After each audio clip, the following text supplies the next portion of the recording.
Client को deal करने के लिए ना कुछ सर्टन पैरामीटर्स फिक्स रखना।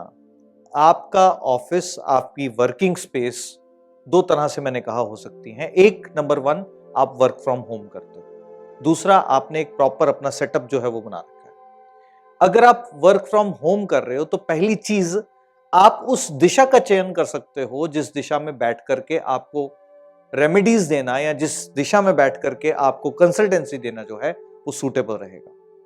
कौन सी बेस्ट डायरेक्शन है जहां पर बैठ करके आप काम कर सकते हो, इसके कई सारे पैरामीटर्स हैं। जैसे कि मान लो आप बिजनेसमैन हो और घर से कोई काम करते हो, ट्रेडिंग करते हो, कुछ भी काम कर रहे हो, तो north is the best direction to sit, वहां पर आप बैठिए। अगर आप एक डॉक्टर हैं, घर से कंसल्टेशन देते हैं ड्यू टू दिस कोविड और एनी अदर सिचुएशन, तो नॉर्थ ईस्ट डायरेक्शंस जो हैं वो बेस्ट डायरेक्शन हैं।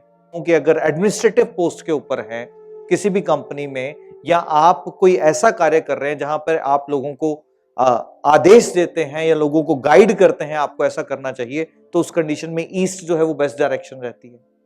अगर आप सर्विस इंडस्ट्री के साथ जुड़े हो तो वेस्ट डायरेक्शन जो है वो बेस्ट रहती है। सो पहले इस आधार पर आप दिशाओं का चयन कर सकते हो, फिर उसके बाद फेसिंग किस और हो, तो बाय डिफॉल्ट एक फेसिंग जो ली जा सकती है वो होती है ईस्ट डायरेक्शन। बिकॉज जब आपने ईस्ट की ओर फेस किया है तो क्लाइंट जब आकर के अगर बैठता है आपके सामने तो उसका फेस किस ओर होता है? वेस्ट की ओर। वेस्ट दिशा किसकी है? प्राप्तियों की दिशा।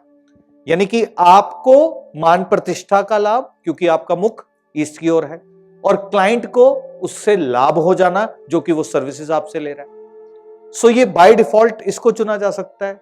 दूसरी चीज जो ध्यान में रखनी होती है, जब भी आप बैठते हो ये फिक्स कर लेना कि आपकी जो गद्दी है ना, जो सीट है, वो मूविंग ना हो।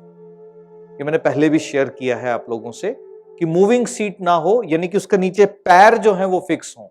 सीट मूविंग हो जाए कोई दिक्कत नहीं है, पर पैर व्हील्स वाले आते हैं ना, बहुत सारे लोग अपने आप को इजी करने के लिए व्हील वाले लेते हैं, 1 मिनट में इधर धक्का मारते वो उधर ले गए, अपने आप को फिर धक्का मारते वो इधर ले गए। सो हमेशा अगर अपने बिजनेस के अंदर ज्यादा ग्रो करना चाहते हो तो आपकी जो सीट है ना, जिसको हम गद्दी बोलते हैं, उसके पैर जो है ना वो मजबूती से जमीन के साथ जुड़े हुए हों। ये एक चीज का चयन जरूर कीजिएगा। रंगों का चयन कैसे करना है? रंग जो होते हैं एक मेजर रोल प्ले करते हैं आपके ऑफिस प्रेमिसेस के अंदर। रे ऑफ होप का कलर पता कौन सा कलर होता है? या व्हाइट या ग्रीन? सी ग्रीन। मैं ये कहूंगा व्हाइट या सी ग्रीन थीम जो है वो रे ऑफ होप जो है वो लेकर के आती है।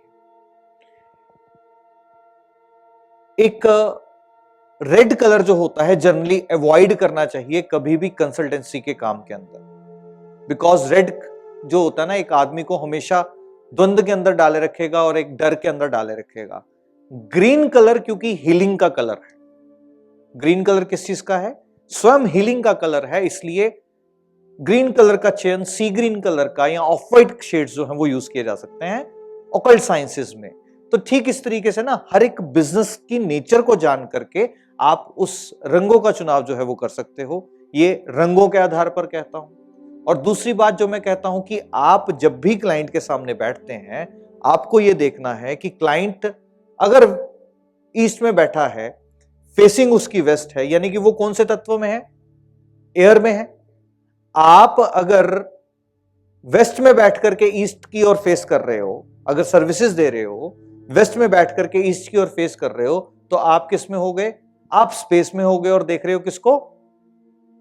एयर को। इसका मतलब स्पेस और एयर जिनका आपस में बहुत अच्छा संबंध नहीं है, यानी कि मेटल और लकड़ी।